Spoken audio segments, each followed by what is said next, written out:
Hello दोस्तों, स्वागत है आपका एक और नई डरावनी कहानी में। अगर आप चैनल पर नए हैं तो सब्सक्राइब ज़रूर कर लें, क्योंकि हम आपके लिए हर दिन एक नई हॉरर स्टोरी लेकर आते हैं। ये बात कुछ साल पहले की है, जब मैं नौकरी के लिए गुरुग्राम गया था। सच कहूँ तो मैं पहली बार इस शहर में आया था।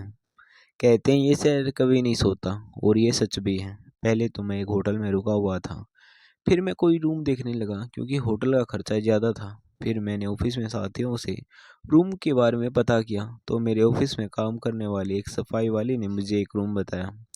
रूम तो अच्छा था, पर था बिल्कुल एक सुनसान गली में। उस गली में बहुत कम लोग ही रहते थे। रूम सस्ता था, इसलिए मैंने वहीं रहने का फैसला किया।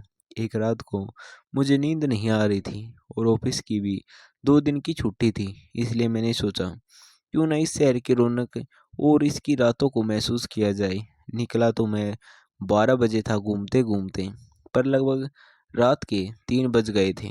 सड़कें सुनसान थीं, लेकिन रोशनी अब भी झिलमिला रही थी। मैं रास्ता भूल गया था, और पता नहीं किस रास्ते पर चला गया था।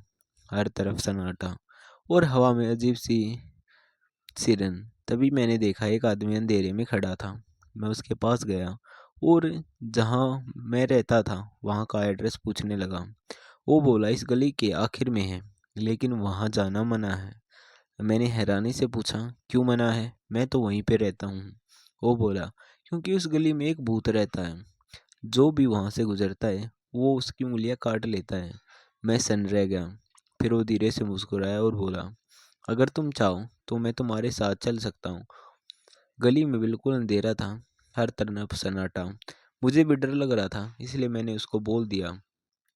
फिर हम दोनों हमारे रूम की तरफ चल पड़े। बस हमारे कदमों की आवाज़ सुनाई दे रही थी। वो धीरे धीरे बोलने लगा, कभी एक लड़की इस गली से गुजर रही थी। वो बहुत डरी हुई थी, इसलिए उसने अपने बॉयफ्रेंड को फ़ोन किया। जैसे ही वो बात कर रही थी, उसे लगा कोई उसके पीछे चल रहा है। वो जल्दी जल्दी चलने लगी। फिर किसी ने उसके कंधे पर हाथ रखा। वो पलटी, लेकिन वहाँ कोई नहीं था। मैंने डरते डरते पूछा, फिर क्या हुआ? वो बोला, जैसे ही वो दोबारा मुड़ी, बस एक चीख सुनाई दी, और फिर वह कभी दिखाई नहीं दी। वो आगे बोला, एक कॉलेज का लड़का भी इसी गली में आया था।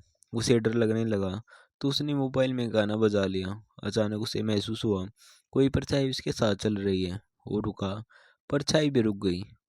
वो फिर चला, और परछाई गायब हो गई।